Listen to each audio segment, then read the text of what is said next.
Welcome back to the Thread Lace Podcast. Hosted by our favorite people, Nate and, of course, Donnie. What's up?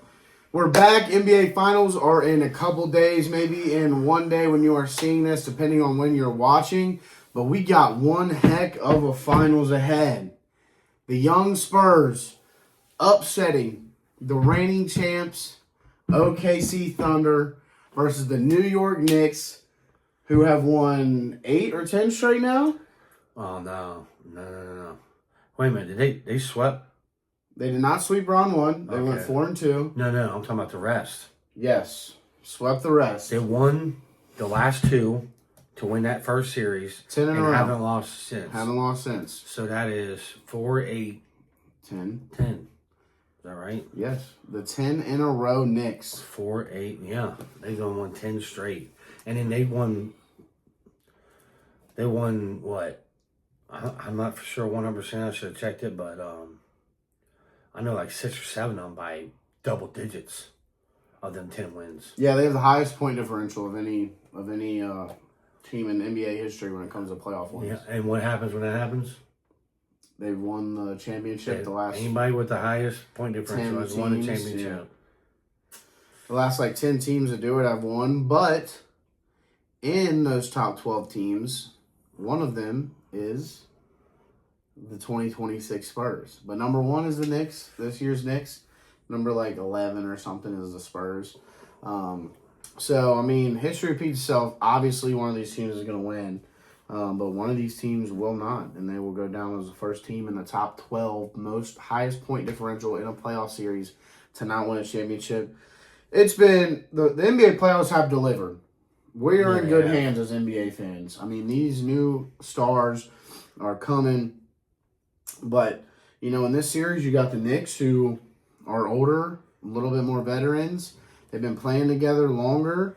And the Spurs team's young. I mean, Wemby's 22 years old. Same age as me in the NBA Finals. Absolutely insane. And, the Knicks, they keep sweeping, so they keep getting these long breaks before the next series. Yeah. So they get plenty of rest, and that's been helping them out, too. This is going to be crazy. Yeah, I mean, the Spurs just went to war for 7 games versus the Thunder. Amazing series. They get a few days off before the first game. And then they get a few days off, but a week and a half. Knicks have been off 10, 11 days. By the time the game, by the time it starts, it will be 2 weeks off the Knicks have. Yeah. They got to just work on their game plan. And they worked on a game plan no matter who they played, OKC or Spurs. They knew what they were going to do either way. And if you look at their regular season matchup, the Knicks and the Spurs, the Spurs only beat them 1 time, and their 1 win versus the Knicks this year, Champagnie had 11 threes, and they won by 2 in their 1 win versus the Knicks this year. And everyone was healthy in all 3 games on both sides. So if you go off regular season history, the Knicks also beat them in the NBA Cup this year. You go off regular season history, this is a Knicks win, this series. But this ain't the regular season. This is the finals. Wemby said he will die on the floor to win. This means everything to me. I'm laying my life on the line to win this series. Exact words after Game 7. What do you think about that? I think I don't think there's too many people that can stop him when he gets on fire. But it's going to be a great series. And I had none of that. I hope nobody listened to me. You would have been a loser like me. Because I had Celtics and OKC. Then when Celtics got knocked out, I had 76ers going because how they played. Swept. Just embarrassed. And I'm like, the Knicks ain't playing. And then they come in the next series, swept. I'm like, the Cavs too, man. That was insane. I did not think that was going to happen whatsoever. And I mean, they just been dominating this year's playoffs. And to me, it's hard for me not to see them win at all at this point. Yeah, I mean, they're on fire. They got the fan base to back them up. And I was on the side of, before the playoffs, I had Detroit and the Thunder. And then after the first round, we did our last podcast. If you haven't watched that, go back. You might have a couple laughs at that with now where we're at. I had the Cavs and the Thunder. I still had the Thunder. And, I was a little bit down on the Spurs after that first round against Portland. And then, that T-Wolves series, they really turned it around. And then the Thunder, I mean, man, but I honestly believe in that Thunder Spurs series, if the Thunder were fully healthy, you would not have seen a Spurs win. The Thunder were without J-Dub for over half the series, and J-Dub even said himself, I think if I played in this series, we would have won. And the thing that, with J-Dub out, the person that they needed to step up big time was Chet Holmgren, and he didn't. He failed. Wemby and that team controlled him. You could see it on the court. He was playing scared. And, even SGA spoke out about it after the game. He said, to win this series without Jalen Williams, we needed Chet to be at his best. He said, when Chet is at his best and he's on, we don't lose. And that is true. If Chet is putting up 15 to 20 points for the Thunder, they don't lose. Yeah, and they also didn't have A.J. Mitchell, which... He takes a lot of load off SGA. I'm telling you, when he was in, he was getting 6 assists, 16 points. I mean, he was out there balling, and he was helping them in games. So they lost him the last couple of games. J-Dub, he's always injured. They need to just dump him off. Him and Chet. Don't agree with that. Him and Chet. Yeah, I don't agree with that one. But if he can't stay healthy, I don't want nobody on my team can't stay healthy, and he ain't been able to stay healthy. His hamstring's like a twig or something. I don't know. It just keeps getting pulled. He keeps getting hurt. If you can't depend on somebody, how you going to win championships? That's all I'm saying. Get rid of him. They won last year when he dropped 40 points in the NBA Finals. Jalen Williams. Okay. When he played, they're effective. When you're out, and he played last when year. You're out 90% of the playoffs. Whatever. It's an injury. It's inevitable. He can't control. It's always him getting injured. Like, he's prone to injuries. He's got that chicken leg hammy. Yeah, I'm not sure, but I really think A.J. Mitchell and Jalen, they were both in it. That would have been over. I agree. I think Thunder maybe would have won in 6 with them in. Yeah. Might have still won 7. But either way, regardless, the series did not disappoint. SGA and company fought the best they could, minus Chet Holmgren, in my opinion. He was playing scared. I think if he just played how he plays his game, then they would have been fine. But he was playing scared. There's something about that intimidation factor when it comes to the Spurs. I don't know what it is, but it just... He just can't take it, man. He had his highest point game in that series was 12, I think. Yeah. He had two games under 10 points, including Game 7. You're just not going to go. You're not going to go to the NBA Finals with your second best player injured and your third best player not even putting up 10 points. So Jared McCain can't be getting more clutch minutes than you are because he's playing better than you. That cannot be a thing. Now McCain's great. But that can't be a thing when you are trying to win the NBA Finals. You got to rely on your top guys, and your role players got to step up. And their role players did step up. You've seen it. Caruso, McCain. They're role guys. Jalen Williams. Yeah, Jalen Williams. The other Jalen Williams. Yeah, the other Jalen Williams. And he had a few games. He was balling, man. And especially in Game 7. He balled out. He's smacking threes. Psh, psh. Yeah. Man. He's good. He's exciting to watch. Yeah. He balled out in Game 7. He proved himself a lot this season, and it's going to be interesting to see where they go in the offseason, as well as a few of these teams like Cleveland Cavaliers, if they're going to make a big move. The Minnesota Timberwolves, what they're going to do. The Lakers with LeBron. There's a lot of teams that have some big decisions to make. The Detroit Pistons, can they get somebody to freaking help Cade Cunningham? Because Jalen Duren is just clearly not the guy I know is proven in this year's playoffs. There's a game plan for him, and his weaknesses got exposed by these teams. And, there's a lot of big decisions for a lot of these teams this offseason. So it'll be very interesting to see what that looks like. But as far as this final series goes, we got KNICKS, who are absolutely on fire, and we got the young Spurs that just want it so bad. It's going to be such an amazing series. the Villanova boys, Mikal Bridges, Jalen Brunson. They won 2 rings at Nova together, and Hart won one with them as well. Yeah, I mean, it's going to be exciting. So, I mean, it's you got... And you got to look at the Spurs team. They're young, man. They got so long. They're so young. We're in for a rude awakening, I'll tell you what, NBA fans. Yeah, I mean, it's hard to pick on who's going to win, but just because, just because how the Knicks are playing, they're playing so good. Well, you got, if you break down the lineups, you got Fox and Brunson, you got Vassell, Hart, you got Castle, Hart, Vassell, Bridges, Champagny, and Anobi, and then Cat and Wemby.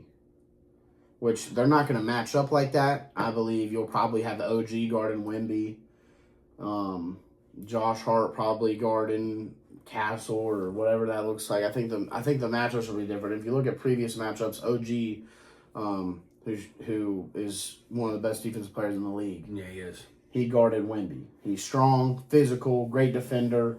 He's the best guy to guard Wemby. Cat would be getting bullied all series if that's who's guarding Wemby. So, they kind of have a solid matchup going there. But then when you get into depth on the bench, the Spurs got Cornette. They got Keldon Johnson. They got Dylan Harper, who's a freaking beast, by the way. Yeah, he was showing some stuff there, boy. So, I feel like their depth is just better.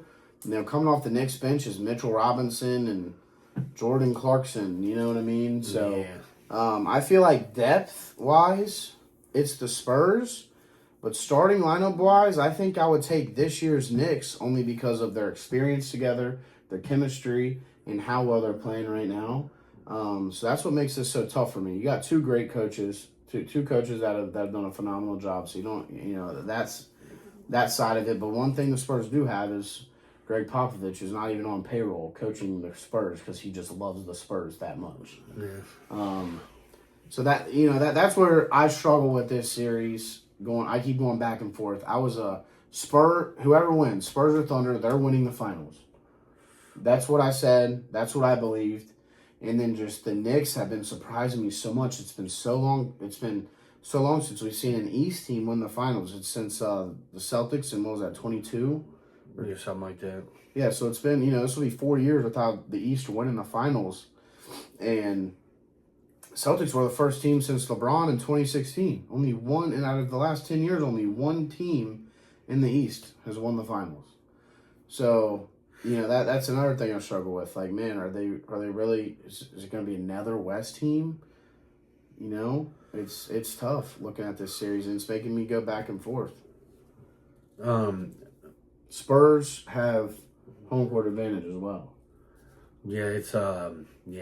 Game 7 will be in San Antonio if need be. If need be. Which I think matters. Obviously. Oh yes.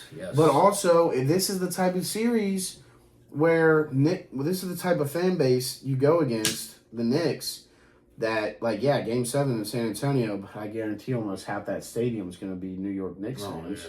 Because they travel, they show out for their team. Yeah, they have a very aggressive fan base. Yeah. I want them to win just because I want to see how the fans react. Yeah, I know. Just comedic effect. I want to see how they react. The way the Knicks have been playing and how they was underdog through these playoffs. When you go back and look, they was like plus 2,100 to even win it when the playoffs started. And I just think that he's proved everybody wrong. I'm rooting for the Knicks to win. That's what I'm gonna say. I would like to see the Knicks win this one. Okay, so who will win?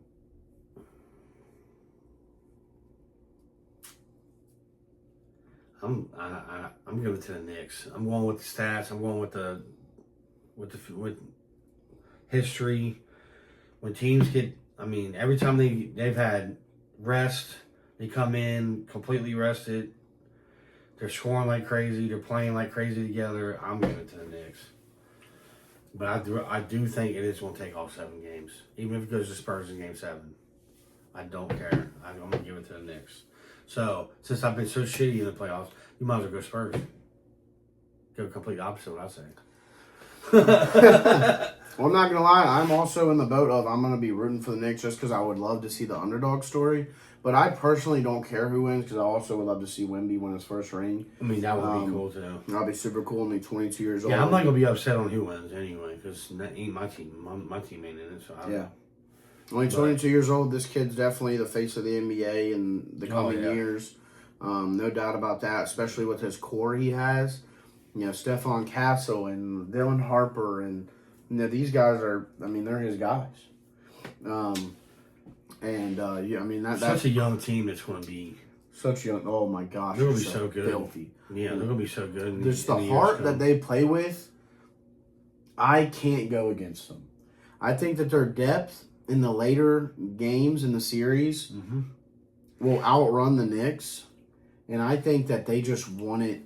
I feel like both these teams want it so bad, but I feel like the Spurs just want it. So you like the Knicks because it's because they're the underdog story, but I think the Spurs still win. You still think the Spurs win? Yeah, I'm sticking with it. I've went back and forth. I mean, you can ask him. I texted him last night and said, I think the Knicks are going to win this series. And here I am today saying that the Spurs are going to win. It's just hard to put it on paper and put my official pick as the New York Knicks because, I mean, you look at the rosters, the Spurs roster is better in my opinion. And the depth that they have, like they have bench guys coming in that can start in some people's teams. And the only one coming off the bench on the Knicks side that could start on maybe a few teams is Mitchell Robinson. It's not the same as having Dylan Harper. Which he's out with a pinky finger, ain't he, or something? No, he's playing. Oh, is he? He's playing with a brace on his hand. He ain't playing. He'll be coming off the bench playing by 8-9 minutes a game. Just enough to give Cat a rest. That's it. He's playing enough to where he can get some rebounds and he can go out there. But shooting wise, he's going to be basically useless. Yeah. Not going to be able to do. I mean, maybe little one hand layups if they're open, things like that. He's not going to be able to do no post moves or nothing like that with that on his hand. But it's not the most confident pick that I've felt in the recent years in the NBA Finals. But I'm going to go with the Spurs. And honestly, I'm rooting for both these teams. I mean, I'm saying I'm rooting for the Knicks just for the comedic effect. Just a great series. Of fans, but I think this series is a lot better than it would have been if it was OKC and the Knicks, which is so funny because I'm so torn between the Spurs and the Knicks. But if it was OKC Knicks, I'd say no way, Jose. For the Knicks. Does the Knicks have a chance? And here I am talking about the Knicks could get it done. I mean, they really could with how on fire they are. Their plus-minus point differential throughout the playoffs is historic, literally number one in NBA history. In the history of the NBA. Yeah, for how much if you don't know what that means, basically they're positive so much against their opponents in the playoffs that they have outscored their opponents more than any team in NBA playoff history. That's how well this offense is meshing right now and how well their defense is playing on top of how well their offense is meshing. Yep. And that goes with rotations, not just, their bench players coming in. Their rotations have been beautiful. And I love what the Knicks coach is doing just year one in New York. And this team is going to be competitive in the East. But I also think this I feel like all the guys on the Knicks know that this could be their only chance with this core. Yeah. To win a chip. Because I already seen the posts already that OKC's got enough. They can just run it back with their players they got. Yeah. So they can try to just run it back. They ain't got to go out and try to figure it out or whatever. It was his Chet's contract year. And he screwed himself in the conference finals with his paycheck. I'll tell you that right now. He lost himself a lot of money, just like Jalen Duren. Yeah, Duren. When Kate was hurt, Duren was playing like a dang old superstar. I don't know what happened. He's an all-star. And when Cade came back, he's all-star, all-NBA. All-NBA team, all-star, and didn't look like none of those things. He looked like Mitchell Robinson. Yeah. I mean, quite literally. But I think it's going to be a very close series. You're going to see 6 or 7 games here. No pun intended. But I'm going to give the slight edge to the Spurs. It's at least 6 games. I don't care who wins. This is going to be exciting. It's going to be at least 6 games. This ain't going to be no sweep. This ain't going to be no... These teams are out to play the championship. Yes, they are. You are going to see at least 6 games in this series. I think it's going to be 6 close games. 6 or 7 close games. Yeah, it's going to be exciting. If this goes 7, the Spurs are winning. I feel like the only way the Knicks get it done is in Game 6 at home if they're leading in the series. Yeah. That means they got to get some wins in San Antonio. You know, it means they got to get 1 or 2 in San Antonio. So. And I'm going to be honest with you. I honestly do think that the Knicks win Game 1. Do you? Yeah, they just, like they said, they've had too much rest. They're ready to rock. I think the opposite. I think since they've had so much rest and the Spurs have been playing, I think the Spurs will get Game 1 and maybe you might see the Knicks get Game 2 and 3 or something. Once they start getting warmed up. You don't think so? Your face isn't giving, I think so. No, I mean, I just think that they've proven that every time they've had rest, they come in and dominate. That's true. They have all the playoffs. Yeah, I mean, they're averaging 120 points a game. There ain't no other team doing that. Yeah, that's a lot. And I just don't know, man. It's over 120. I don't know exactly, but... Sounds like you know. Sounds like the Knicks are your guys. Yeah, I mean, that's right. Jalen Brunson with a finals champion. I mean, sometimes that's all it takes is just saying it. Jalen Brunson is an NBA champion. And Karl Anthony Towns. And he will be the finals MVP, too. Of course. Yeah. Karl Anthony Towns is an NBA champion. Or, what, does that sound better? Victor Wembanyama is an NBA champion. At his Aaron age, too. Fox is an NBA champion. I think saying those words out loud make a lot more sense than Jalen Brunson and Cat. But we'll see. We'll see. It'll be one heck of a series. We're super pumped for it. And that is our NBA Finals picks. Now, before we jump out of here, big news in the NFL. You know we love the NFL. We can't wait for the NFL. You see all the NFL stuff. If you are a frequent watcher of the NFL, then you know... of our podcast, and you know how much we love the NFL. NFL and NBA are our sports, but NFL is obviously the number one thing that we just I don't know what it is, but it's just a different spot for us.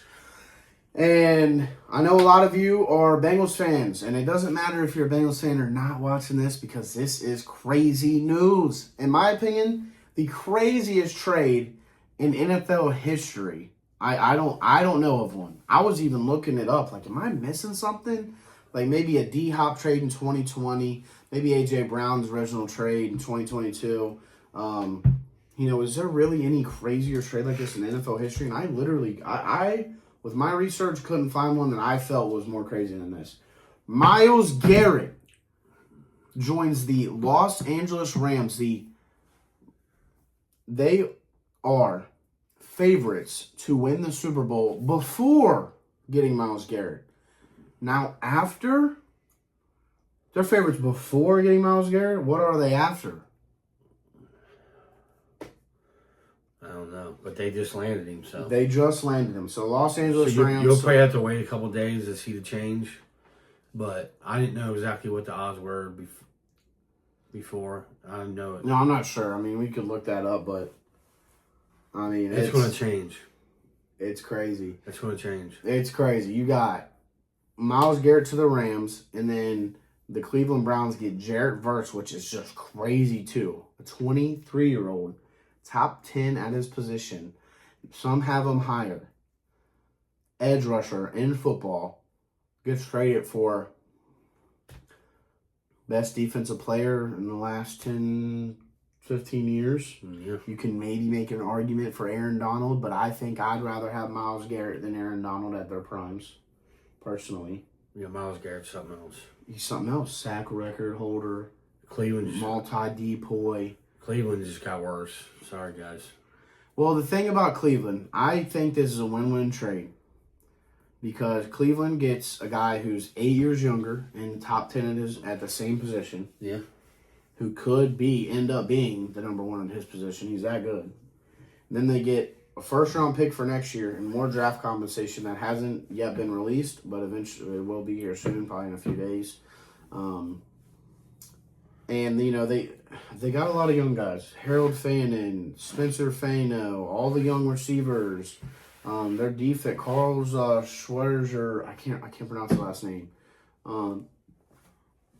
But the other young guy, I mean, they're building a young Quinshon Judkins. They're building a great young core. I genuinely believe that the Browns are one QB hit and one wide receiver hit away from a playoff team. Everything else is great. It aligns. But they don't have the quarterback to make it happen. At least it hasn't been proven. And they don't have the wide receiver core to make it happen. Everything else on paper, you throw a Joe Burrow and a Jamar Chase on the Browns, that's a playoff team. Well, you'll never find that. Well, I know, but you know what I'm saying. You know what I'm saying. That's a playoff team. Maybe even better than a playoff team. So I think it's a win-win. The Browns get younger. They get more draft picks. Now they're going to have 2027 first. Even though the Rams, I mean, if they stay healthy, they're probably going to be a bottom 4 pick, I would imagine. Yeah. But, yeah, I mean, in the Rams, you're all in. Matt Stafford for a few years, or for a couple more years at least. Myles Garrett in his prime for a couple more years. Devontae Adams for a couple more years. These next 2 years, it's win a Super Bowl or bust. Or bust. Yeah. And if you look at that roster, it's filthy. It's filthy. Filthy. Reigning MVP. Offensive Player of the Year. Devontae Adams, almost touchdown scorer. He's a touchdown god. One of the best offensive lines in football. Kyren Williams, a top 12 running back in football. Mm-hmm. Defense now, it already was like top. It already was like top 10. And now I would say it's top 5. Yeah. And then arguably one of the best coaches in football. This team stays healthy, they're going to be hard to beat. They ain't gonna be. They might not be beat. That's why I seen someone say this team, if they stay healthy, they could win 20 games, not lose. You could literally see that with this team. I mean, this is a super team. Yeah, if I've ever seen. They're definitely trying to win now. This is a super team. It is a super team. There's no sugarcoating it. This is a freaking super team that we're watching right now. Yeah. Oh, yeah. So, I don't know. We'll see. I think that was a win-win. You don't think it was a win-win? You think the Browns took the L on that? I just feel like I don't know if they took the L, but man, it's Myles Garrett. Just like, of course, you trade Myles Garrett. Yeah, best player in the world. Like, he's the best football player in football. Like, and that's coming from Bengals, a Bengals fan. I don't know if you agree, but I mean, I hate to agree to it, but that's what I'm saying. How could you not? That's coming from Bengals fans. Like, best player in the National Football League just went to the team that was favorited to win the Super Bowl. Yeah. Oh, my And gosh. then we got another trade. And then another trade. A.J. Brown finally was official to the New England Patriots. They got like a whole new receiving core. Whole new receiving core. I love it. I'm loving the Patriots receiving core. A.J. Brown, Romeo Dobbs, Kayshon Boutte. I mean, woo. Yeah, that's a heck of a core. I mean, Henderson and Stevenson. I mean, brother, the Patriots are trying to run it back again too, man. I mean, they're doing their thing, but I do love it for the Eagles as well. AJ Brown wasn't happy. I mean, you've seen it all season. It was like a buzzkill for their team. Yeah, it was. And then you also get a first-round pick, and excuse me if I'm wrong, but I believe a second or maybe it was a third. I haven't got the whole details of it. So you trade away AJ Brown, and you get a first, and then more draft picks. Yeah, I mean, that's worth it to me when you have an Eagles team who you know your defense is beast. Saquon's top of his position, so I don't care what anyone says. Their tight end room is nice. They drafted a couple guys. You still got Devonta Smith. I think Jalen Hurts can play, can run, can pass. I think that's a win-win for both teams as well, in my opinion. I think you've seen 2 win-win trades today. And I know AJ Brown's excited. He's out of Philly. He got his ring, and now he's with his childhood team. Yep. Childhood team, the New England Patriots. So. Yeah, I like to. I'm excited to see AJ Brown and Dobbs together. That's fun. Then That's a fun. Then you got Boutte too in there out there. That's gonna be a fun receiving core to watch. Yeah. Going to be a couple hothead receivers out there. Dobbs, bro, he's a hothead, man. He's a hothead. So is Brown. Yeah, I mean, the one that scares me about them is their head coaching situation because Mike Vrabel can't keep his thing in his pants. So, I don't know. That's the only thing that worries me about them. So hopefully it doesn't affect their team too much. Like, how can it not? Yeah, no. So a coach matters. I don't it's care. the thing that matters most. I mean, your coach matters most. You look up any NFL team ever to win a Super Bowl. The coach matters most, and that's why, unfortunately, I'm not. You know what? Y'all know what I'm saying about my team, right there. That's all I'm gonna say. Just unfortunate sometimes. Just unfortunate. Some people get lucked out with Andy Reid and Sean McVay, and others lucked out with Marvin Lewis and Mr. Taylor. So, those are the that is our NBA that's Finals. his front office. Yeah, that's true. Those are our NBA Finals predictions, as well as our thoughts on the 2 blockbuster trades. Appreciate y'all for watching, tuning in. Please hit the like button. Go follow us on socials at Nate's Takes and at Thread the Laces Podcast. If you go watch some of our shorts as well, we're gonna trying to throw in some clips as well. So make sure y'all are tuning in, man, because especially all through summer and everything.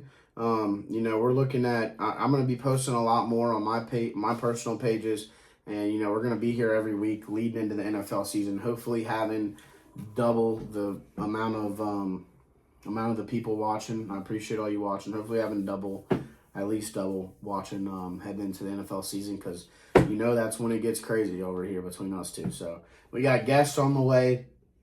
So we're just super excited about the future.